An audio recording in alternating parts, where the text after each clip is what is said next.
Auzubillahiminash-shaytanir-rajeem. Bismillahir-rahmanir-rahim. Assalamualaikum. Ji ayanu pakhair agale ni hao chunishumme washmale. Ohai Gonzaimes, guten Morgen, hola, boyo, privet, kaifa hal? Halishuma chatore, ahlan wa sahlan, marhaba. Buna mucho gracias, Fabi, ab balli kare aaya. Hoş geldin Ras, I khuyam aur achivato chi haljud kalimera khairutan, and a very warm welcome to everybody tuned into PTV World and watching World this morning. Ladies and gentlemen, we hope and pray that everybody out there is doing wonderfully well and that you're ready to kickstart your day with us. But first things first, hello Haja, assalamu alaikum. How are you doing today? Walaikum assalam. Thank you so much, Jazakallah khair, for introducing me, Shahzad. So, you were not feeling very well, right? So, you had some ache on your headache. Exactly. And may Allah subhanahu wa ta'ala give you shifa, because I think your health is the biggest and the best thing that Allah subhanahu wa ta'ala has bestowed upon you. And when you are deprived of that, that is point where we feel that, we have been taking the blessings of Allah subhanahu wa ta'ala for granted a lot. Because I came to know that someone in my family, she was going through the cancer treatment, and obviously chemo changes the entire identity of the person. True. And she was looking at me and she said that you have such a nice eyebrows, and I was like, I never figured that, and I never thanked Allah for having the eyebrows. True. Because he was deprived of that because of the chemo, because it's a very intensive treatment.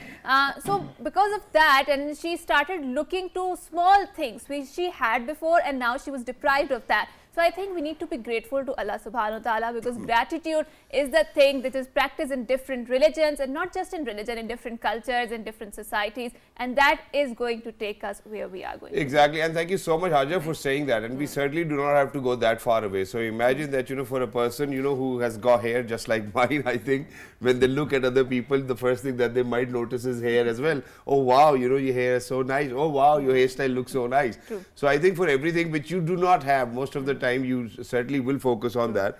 But I think Haja has said it rightfully as well, that we really need to be thankful. But on this occasion, there's something different that I would want to share.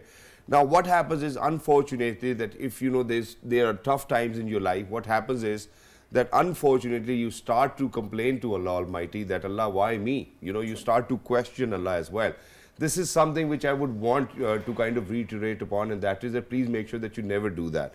Now imagine that once Prophet Muhammad sallallahu alaihi wasallam asked his Sahaba whether who is a mu'min. The best example came out as that a mu'min is a person who Allah, keeps whatever way Allah wants to keep in this world, and would say thank you to Allah Almighty. And God forbid, if he is in problem, he is in trouble, he will seek for forgiveness from Allah Almighty, and he will say, Allah, aapne jis haal mein mujhe rakha, main aapka shukr ada karta hu, aap mujhe behtari de dijiye. So for anybody who's out there, who's ill, who's sick, who's not feeling 100%, number one, you need to still thank Allah Almighty and then ask for shifa as well. So wise marastu fahuwa yashfeen, I think everybody out there can actually kind of relate to that as well. So please make sure that you do that.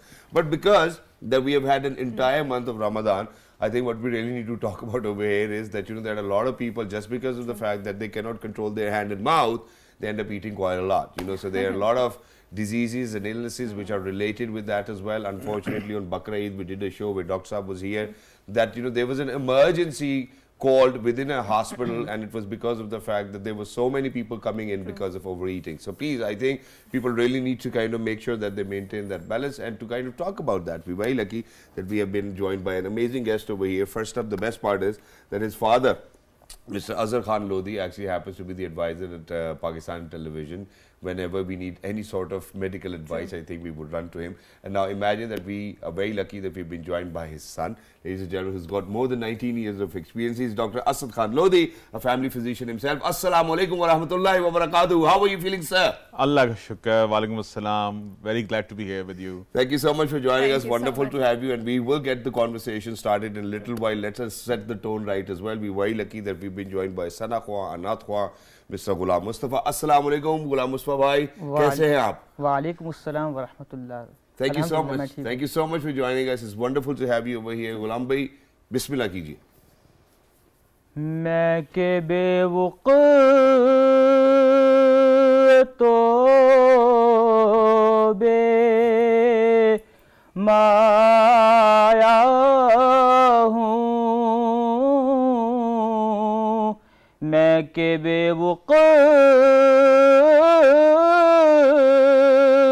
तो बेमाया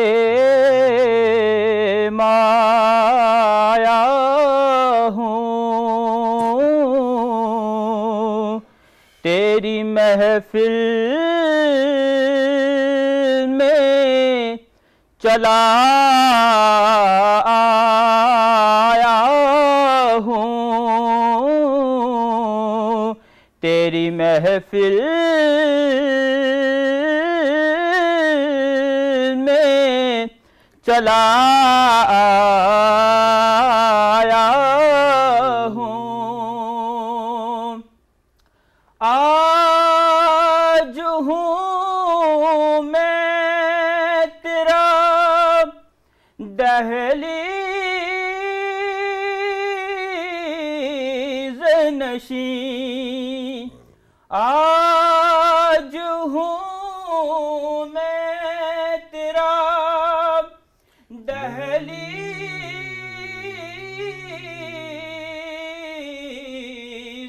نشین، آج میں عرش کا ہم پایا ہوں، آج میں عرش کا ہم پایا ہوں، تیری محفل میں چلا آیا ہوں، یہ کہیں حامیے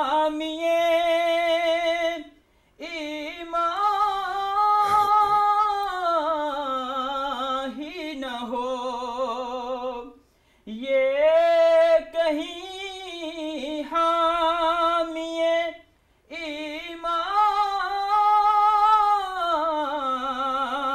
ہی نہ ہو، میں مدینے سے پلٹ آیا ہوں، میں مدینے سے پلٹ آیا ہوں، تیری محفل میں چلا آیا ہوں، میں کہ بے وقت تو بے مایا ہوں، تیری محفل میں چلا آیا ہوں۔ Jazakallah, Jazakallah. And I think we have reverberated with the spirituality in our studio. So now let's kickstart a conversation because we want to tend to our physical health. So Dr. Asad, we have the entire month of the Ramadan, and in Ramadan our stomachs are attuned to different sort of eating habits, right? We have sahur, we have iftar, and in Pakistani household our iftar is usually composed of very oily stuff like pakoras and samosas, and obviously there's fruit chaat there are dahi bhale out there, but I think our appetite goes towards the pakoras and samosas. Yeah. So, Kachori. and yes, Jalebi. all of this stuff, and it's just the 1 month, you know, and we experience especially the entire year. So we make sure that we do our part in eating a lot of pakoras and samosas. So Dr. Asad, so when we, and especially especially when there is a Eid, so there is lots of savaiya and meetha, and everywhere you go and meet and greet your relatives and friends. So how do you think we need to cater to that change of the entire eating habits? So do you think that we are more prone to getting these stomach issues, especially during the Eid and after the Eid? Yes, exactly. Actually, we usually, as a normal Pakistanis, we usually take a breakfast, a lunch and a dinner. Yeah. In Ramzan, we shift towards sahri and iftari. Yeah. True. So our stomach, our metabolic rates, they convert to that in sahri, going towards sahri and iftari. The metabolic rates, they change. We start getting a little fat. Yeah. Let's be honest. True. We all get a little fat. So what I usually recommend is don't take much oily foods. If you want to eat pakoras and you want to eat samosas, take only 3 or 4. You don't have to eat a whole plate. True. But with garlic ketchup, you dip it into it and then you take it, and then there's cheese pakora, there's palak pakora, there's so There's many cheese pakoras? Yeah. Oh. The cottage cheese, they dip it in it as well, and it's just fantastic. Then there's bangan pakora, there's so many types yes, of bangan pakora, so pakora, even if you have 3 of every type, Chili pakoras. then you end up having a lot of it. Yeah. Now, I think what happens over here is, Dr. Saab, that, when, with the sahur and iftar, what happens is that, okay, after iftari, till the time that it's going to be sahur, you kind of make sure that you're having your sehri, so for whatever pakoras are left behind, you go outside, you come back in, you check a little bit in the fridge as well, what's there, okay, pakoras are still there, let's have them again. So we repetitively are eating, and then, that the way that we have been eating, the time zones are really different. Some people have eaten 4 times, in this Ramadan, including me, people who weren't really fasting because of some illness or any other problem. So they were eating 4 times as well. So they might not have gained that much weight, but I think that the shape of their body is kind of different now. It changes quite a lot. Yeah. So how do you think that people really need to kind of reflect on this post-Ramadan? Well, post-Ramadan, you just have to be a little more active. Okay. Just to get rid of everything that you have taken. Because just by eating a few pakoras, you tell your body chemistry to adjust towards a lot of oil intake. True. Which we do not usually take in our body. माशाल्लाह हमारे घरों में वैसे सालन में भी तैर ही रहा होता सारा कुछ तेल में ही तैर रहा होता सालन में अल्लाह माफ करे लेकिन अब आप बहुत एक्स्ट्रा लेना शुरू हो गए ना जो आप नहीं लेते थे usually वो आप बहुत ज्यादा एक्स्ट्रा ले लेते हैं you take a lot of oil in yourself. Exactly. And what do you think are actually going to be the repercussions of taking a lot of oil? Well, first of all, you're going to get a lot of weight. Okay. You're going to increase your fat contents of your body. Then over a period of time, well, not in 1 month, like if you keep doing that, over a period of time, you're going to get diseases of your heart and your kidneys and your brain and everything such in that. And Dr. Saab, so now let's talk about something that is very pertinent to Pakistani society, and since you talked about gaining weight, which is the condition of the diabetes, and I think Pakistan is a number 1 or number 2 in the entire world where people Number 1. Yes, number 1, where people are getting diabetes. So why do you feel, is there such an explosive rate, especially in Pakistan, when it comes to diabetes? What is wrong that we are doing in our lifestyle that is leading to increase of this particular disease? Because it's called silent killer, right? At the end of the day, you do face It is called silent killer because most of the people do not check their blood sugars. Okay. If you meteorically check your blood sugar, like for example, we tell in our clinics that after 45, get your blood sugar checked twice a year. Okay. That's enough. After you cross 50, make it 3 times a year. Okay. When you cross 60, 4 times a year. Okay. Whenever we find somebody who is having a blood sugar is climbing above 140, we tell them, okay, you are now pre-diabetic. Don't let it cross 180. When it crosses 180, we start him on treatment. And what do you think are the causes that leads to that? Do you think it's in the environment or it's the genes, genetic history? Yeah, the basic cause is your genes. Okay. Diabetes is a genetic disease. Okay. So we, when a child is born, we are predisposed to having diabetes or not according to our genes. Right. But the environmental factors, they attribute a lot towards having a diabetes, whether you have sugar at 40 years old or you are going to get sugar at 60 years old. True. Right. If your diet and your environment is good, you are going to get sugar a lot late. Right. And what are some of the risk factors, and how do you think if someone, because it's the Pakistan is the number 1 ranking in terms of the diabetes, so when someone gets the diabetes, how can that person change his lifestyle? What do you recommend so that they can be more conscious about leading a healthy and productive life? Well, first of all, what I want to say is don't act like your world is over because you have got diabetes. Yeah. People come and people start crying in the clinic. Oh, we got diabetes. Oh, it's the end of the world. Right. It's not the end of the world. It's nothing. If you control diabetes, nothing is going to happen to you.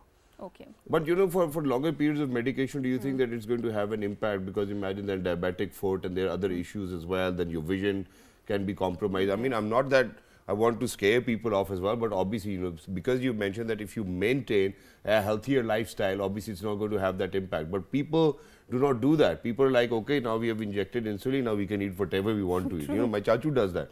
Imagine just, a few days ago we were at an iftar, he's diabetic, so imagine that, he ate fruit chaat, he had jalebis, he had everything. I was like, what are you doing? He's like, insulin lali, hun ki hona? So please make sure that you clear that myth for our people who are out there as well, that, that you still really need to be, No, they have to be conscious. Yeah. They have to be conscious about taking in sugars, especially processed sugars like sugar, good, and brown sugar. Yep. They are all categorized in processed sugars. Well, not too much processed, but they are all Still processed, the yeah. same process. You get sugar from good. So chocolate, And, coffee, hot chocolates, all of those types as you well. can take them, but don't put in sugar in them. Na? True. So just consume it Just the way consume it is. it the way it is. Okay. That's fine. And then insulin will help you, or do you think that, for people who say that, we've injected insulin, now we can eat whatever?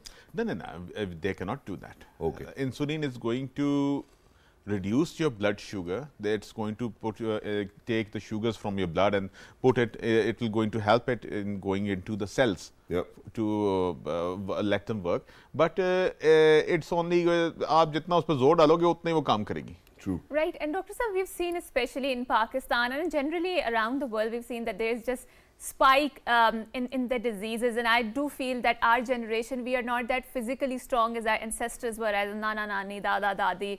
So what do you feel we are doing different from them that is contributing to this general, spike in the deterioration of a physical health, because we've seen that there were pandemics, epidemics. I think I have the answer to this as well, and then we'll move on to Dr. Saab. So I've seen my grandfather eat desi ghee all through his life. I've seen him eat makhan all through his life, and that too like proper organic makhan and desi ghee.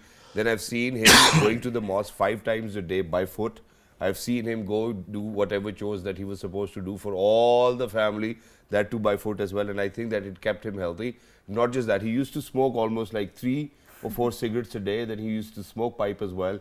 He passed away at the age of 86. He didn't have any illness, and one night, unfortunately, he passed away. That's it. He never went to the hospital, nothing at all. He was fit. So do you think that was the lifestyle that we really need to kind of adopt to, because of these processed oils and junk food? Exactly and like you said. He used to walk every day. He used to exercise. He used to pray 5 times a Yep. day. Praying itself is an Is exercise. Yes. True, true. So he used to get organic foods, Yep. not processed food. Yep. So all of these contribute. और to mutton it. की शौकीन थे sir. गोश्त तो जितना मर्जी माशा हमारे घर वालों को खिला दो.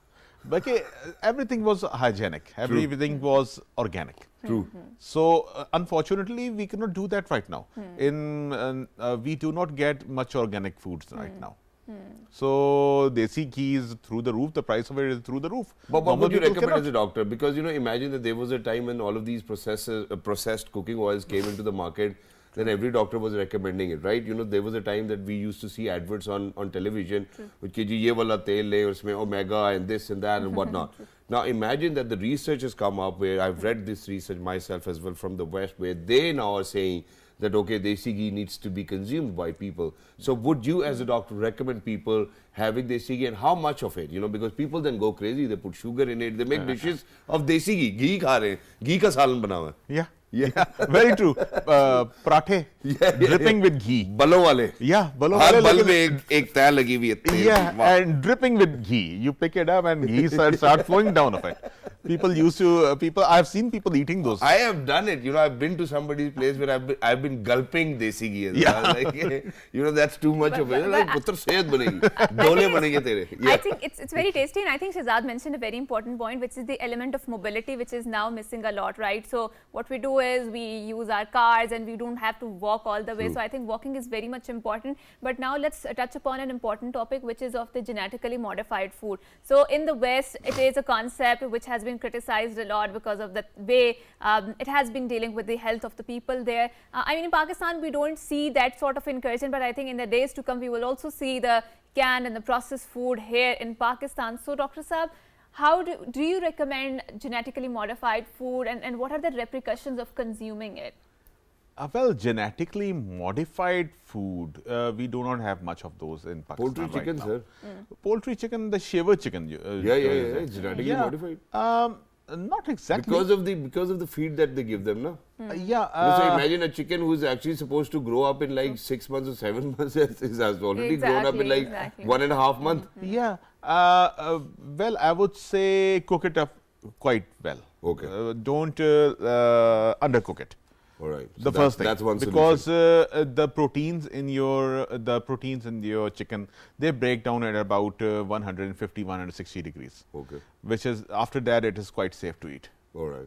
Before that, it is quite unhealthy. Yeah, and I still remember when the bird flu break out. I hope that people remember that there were campaigns how people used to say that please make sure that you overcook it as well. Yeah. So that there's no virus left in it. There's no virus. And speaking of virus, Dr. Saab, now unfortunately over in Pakistan or all over the globe, what happens is whenever the weather is changing, people getting flu, not just that, gastroenteritis and whatnot. True. So every time you go to the doctor will say, "Oh, aapko viral ho gaya." So there's no particular word for that disease that you're suffering from, unfortunately. And then there are multiple treatments to it. Aap Arinex Fort le le, aap ye le le, aap ye le le, aap ye le le. So everybody's misfiring and somebody's firing, and you don't know whether it's going to get better or not. And it will always take 5 or 7 days for you to recover. Yes. Now with these viruses, what I have seen is that these viruses are growing every single year. There are more of it, people are getting more ill.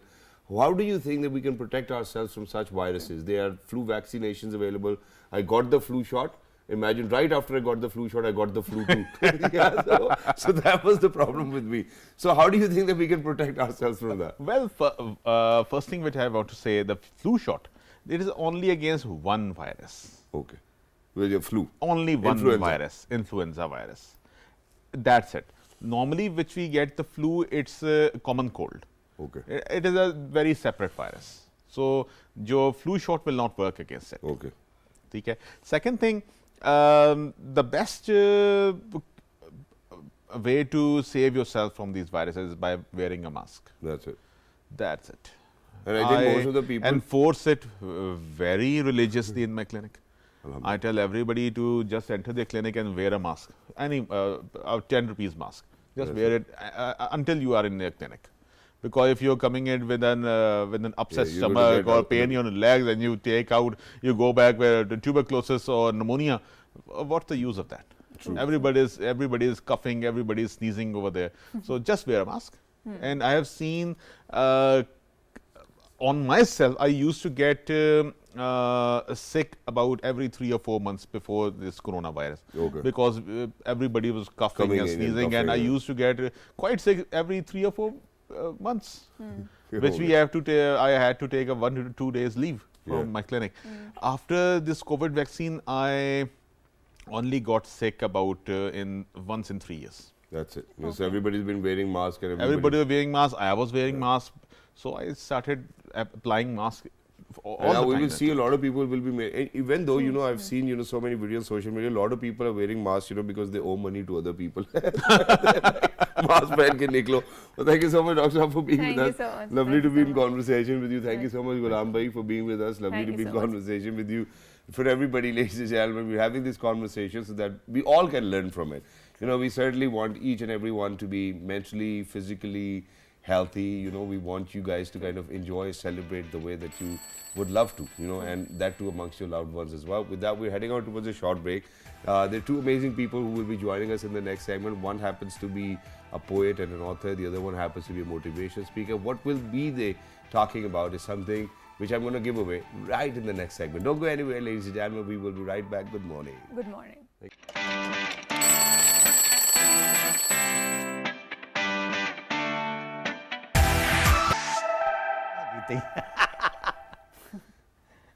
Welcome back, and before going on to the break, we were talking about the health, and now so we are going to talk about something which is very generic, and we want to explore the meaning of life, what exactly life means, and that is a very philosophical question, and a lot of people have written a lot about it. You will find poets writing about it, you will find philosophers writing about it, and obviously we have someone in the studio who has delved and reflected upon this question, and he has a very very poetic sort of a nature, and he's also written a book. So we are going to explore about what does his book hold for us, and the book too is in Urdu literature, and I think this is amazing because Urdu literature also needs to be given the attention. It is our national language. So without any further ado, we are very glad that we have been joined by Ameen Kunjahi Saab. Assalamu alaikum, sir. Thank you for coming to our show. Thank you. So thank you so much for joining us.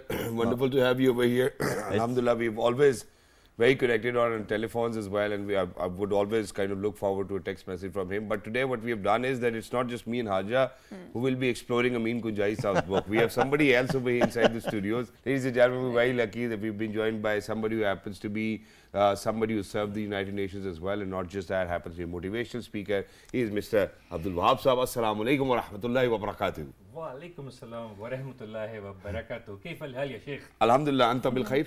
أنا بخير. One safe. Me. Thank you so much, sir, for joining us. Wonderful to have you over here. So, Wahab Saab, let me put it in front of you. So, Yes. Kunjai Saab, Alhamdulillah, happens to be a very renowned poet, author, whatnot. So, he's written a book. Last year, he went to United Kingdom. Yep. You know, he was there. You know, he was having Arbi Kawa. He was with the Oh, royal yes, of mailboxes and whatnot.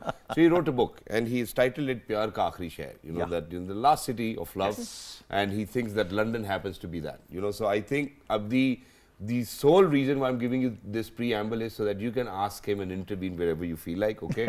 So, Amin Kunjai Saab, Thank you why so do you much. think that you've chosen England or London specifically as the city of love? Shahzad, London or whether England is my passion way back in my teenage.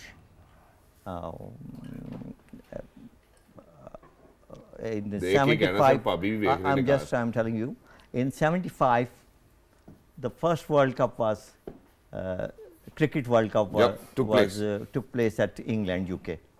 And at that time, I was 14. MashaAllah. And I am bedridden Yeah. for 10 years, from 72 to 82, because of my physical disability due to kite flying. थोड़ी पतंगा उड़ा लिया Oh, yes, of course. पतंगा ही उड़ाते रहे वो And, बलेरिया ते चढ़ के That's why, and the cricket is my passion. माशाल्लाह And पतंगबाजी और cricket yes, this is both of them still, still yeah. पेचे लगा रहे हो ਤੁਸੀਂ Oh, yes, of course. दिला दे ਅੱਖਾਂ ਦੇ eye to eye contact, you know. Yeah. Eye is the first you think the thief door, Yeah. okay? I have a very different opinion about it, but I'll give it to you after the show. Okay. Yes. And mobiles are now coming, but the very first is eye. ਅੱਖਾਂ ਨਾਲ ਅੱਖਾਂ ਜਿਹੜੀ ਮਿਲਦੀਆਂ ਸੀ। Yes. ਜੀ। Eye to eye contact is the very first. Obviously ਸਾਨੂੰ ਤੇ sir ਕੋਈ ਸਾਡੇ ਨਾਲ ਨਹੀਂ ਨਜ਼ਰ Whole the universe. ਸਾਨੂੰ ਤੇ ਜਦੋਂ ਨਜ਼ਰ ਪੈਂਦੀ ਇਹਦੀ ਪੈਂਦੀ ਮੈਂ ਦੁਬਾਰਾ ਇੱਥੇ ਵੇਖਣਾ ਹੀ ਨਹੀਂ So then I will have in my own soul, I very feel utterly, I want to go UK. Okay. I wish to हमेशा watch, he see. you always wanted yes, to. Wanted. Inner calling, yeah. Yes. And it will take me more than 45 years MashaAllah. For you to go there. to go over there. Were you going there to see somebody? Oh, Was there someone you were yes, in? the first of all, my younger brother was in UK, and he's That's fine, but what about young love? Because you say that London happens to be the Pyar Ka Aakhri Sheher, Yes, of course. the last city of love. not London. It's my it's Manchester. Manchester, okay. Yeah. Papi ਉੱਥੇ ਰਹਿੰਦੇ ਨੇ. Unofficial. All right, we'll come back to that. I think that's wonderful. I want Wahab Saab to kind of come into it as well. So Wahab Saab, you know, whenever we read fiction, whenever we read rom-com, whenever there's situational comedy, you know, we always make sure that, you know, that whatever author we're reading, we kind of fall into their shoe, right? Now imagine that you're sitting right beside Amin Kunjai Saab as well. Whenever you are to experience such a thing, do you think that you can get nostalgia with such literature that, okay, that the last time that I was in Manchester, you know, this something like this happened? Yeah. Or maybe you know, catharsis, yeah. You know, there is a point of surprise for me as well, because given his personality, I was chatting with him before the show. And when I listened to his Punjabi poetry, it was really amazing. There was a genuine poet inside him, you know. So I was amazed because I have listened to a lot.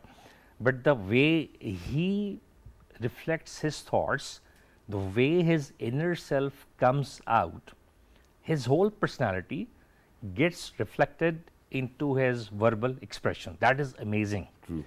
I have only one objection to this book. What?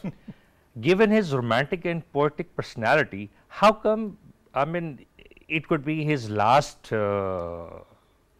city of love. I know. I will. I clarify this. Yeah, still there are more suspect. cities to come, right? I still suspect there might be many.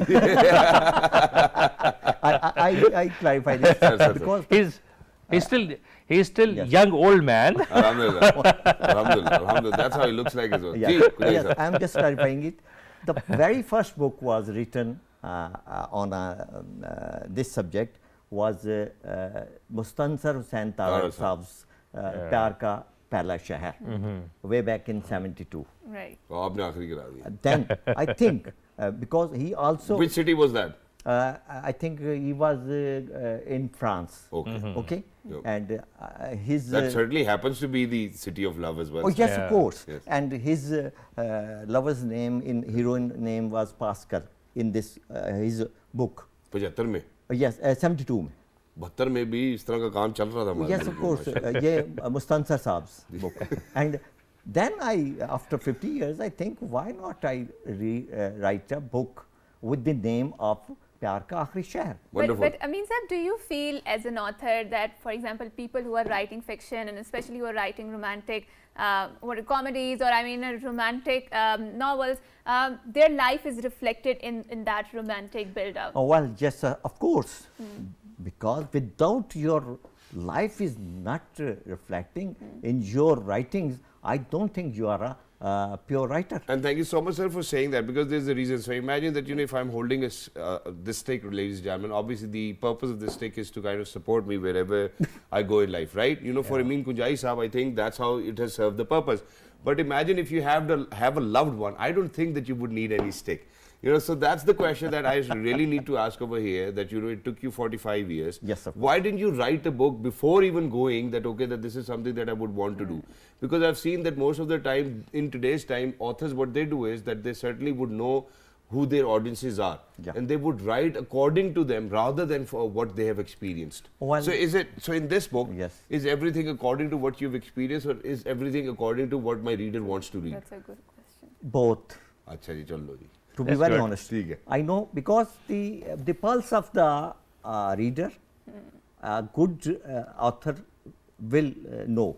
Okay. Okay, and that's why I write this, and when you read it, you will also enjoy it. I would want to read it somewhere, So Yes, of okay, course. tell me from which page Wherever can I you- get the love wherever- story out of it? Wherever the last pages. All of a sudden, from wherever Oh yeah. to last pages as well. Because, Okay, so I would love to. It's a wind up, at that time, Yeah. climax. Okay. So, ladies and gentlemen, towards the end of this book. Oh, yeah. Okay, I'm going to read it in Urdu. It's after a while that I'm going to be reading it in Urdu as well. But let's. जिद्दी और खुदसर होते हैं मेरे साथ, उसका रवैया बहुत अच्छा और खुशगवार था. मेरे और उसके दरमियान जो सोच की वाइब्स थी वो एक Yeah. लेवल पर थी. अगर मैं Yeah. पाकिस्तान में कोई किताब पढ़ता और जब उससे बात होती फ़ोन पर, तो मैं उसे बताता कि यार मैं आजकल ये किताब पढ़ रहा हूँ. Yeah. तो वो कहती कि मैंने तो ये किताब चंद दिन बेशतर मुकम्मल की है. इसी तरह जब कोई गीत या गज़ल उससे शेयर करता तो वो कहती, अमीन ये तो मैं आजकल बहुत ज़्यादा सुन रही हूँ. Yeah. मेरे और उसके दरमियान बातचीत करने में काफ़ी लंबा वक्फा आ जाया करता था, क्योंकि उसका प्रोफेशन ही कुछ ऐसा था. और फिर पाकिस्तान और यूके के टाइम का फ़र्क भी हमारी दोस्ती में हाइल हो जाता था. मैंने उससे कहा कि यार मैंने इंग्लैंड आना है और मैं मैनचेस्टर आऊँगा, और तुम्हारी दोस्ती और प्यार ने मेरे अंदर इंग्लैंड की जुस्तजू और ज़्यादा बढ़ा दी, जो कि पिछले 47 वर्ष से अपने दिल में दुबई बैठा. Wow, I think it's wonderful, and it's about recent times, vibes, Yeah. how WhatsApp connection comes Level into it as pe well. aana. Exactly. So I think this is where I would want to move on to Wahab Saab. Now, Wahab Saab, you happen to be a motivational speaker yourself. To connect with the audiences, you really need to make sure that you share the jargon which is in these days. Yeah, WhatsApp pe aaja jani link share kar de, good vibes and whatnot. So Exactly. how important it is for any author to kind of connect with their audiences with the jargon that is being used on daily basis by the younger people. Shahzad, for wider accessibility and for maximum outreach, Yep. you have to speak the language of your audience. You have to take care of the nitty-gritties because, certainly courtesy, sobriety, all those factors have to be there. But at the same time, you have to descend to a reasonable level where people think that you are one of them. You see, you perhaps share romanticism. For example, this is an age of romanticism. You know what we have done? I don't know who was the inventor, but we developed a system in university. 16 or 17 years old boys and girls, we have put them in 4 years BS courses. Ji. 4 years, and this is new trend again. At our time, we would go to our university or college at 8 o'clock or 8:30, and by all means, we would be back by 2 o'clock. All those classes must be within that time frame. True, Yeah. true.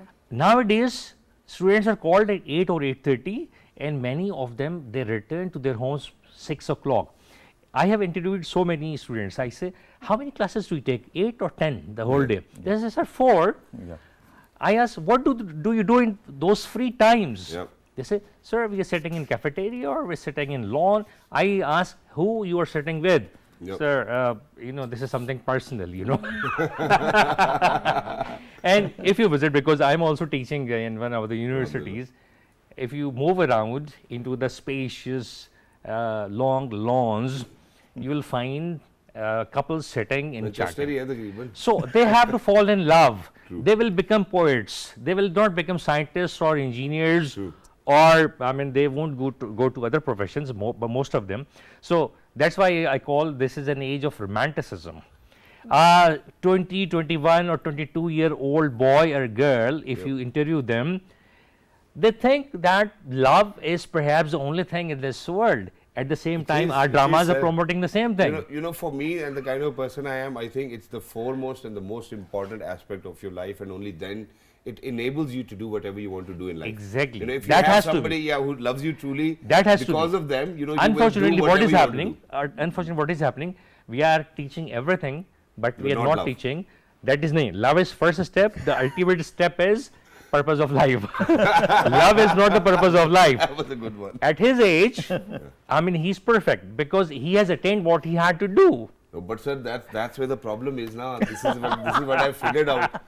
So now I'm going to read you, and I think that is going to get anybody sentimental out there as well and emotional. Now imagine that that Amin Kunjai sahab says that उसी वक्त मायरा को एक voice message किया जिसमें कि मैं नहायत जज्बाती तौर पर शदीद दुख में मुब्तला था, और मैंने बेखुदी के आलम में मायरा को पैगाम भेजा कि मायरा नहीं, मैंने अब आपसे नहीं मिलना, क्योंकि उन्होंने इनकार कर दिया था पहले। मैं जिसके लिए 10,000 मील का सफ़र तय करके मैनचेस्टर आया था, उसने मुझे अपने घर की दहलीज से ही वापस कर दी। और मायरा, मेरा और तुम्हारा रिश्ता तो सोल टू सोल का है ना। क्या सर कन्विंस किया आपने मायरा को, और हमेशा रहेगा, मुझे कोई तुमसे गिला नहीं, तुम खुश रहो। और जब मैं ये वॉइस मैसेज उसे कर रहा था तो मैं ज़ारो कतार रो रहा था।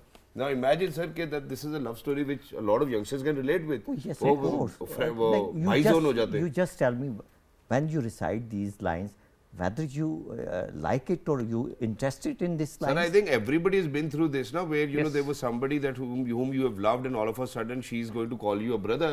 I think bro zone. I think everybody has been bro zoned as well. So that's not a problem. Are you going to ask him what happened at the end?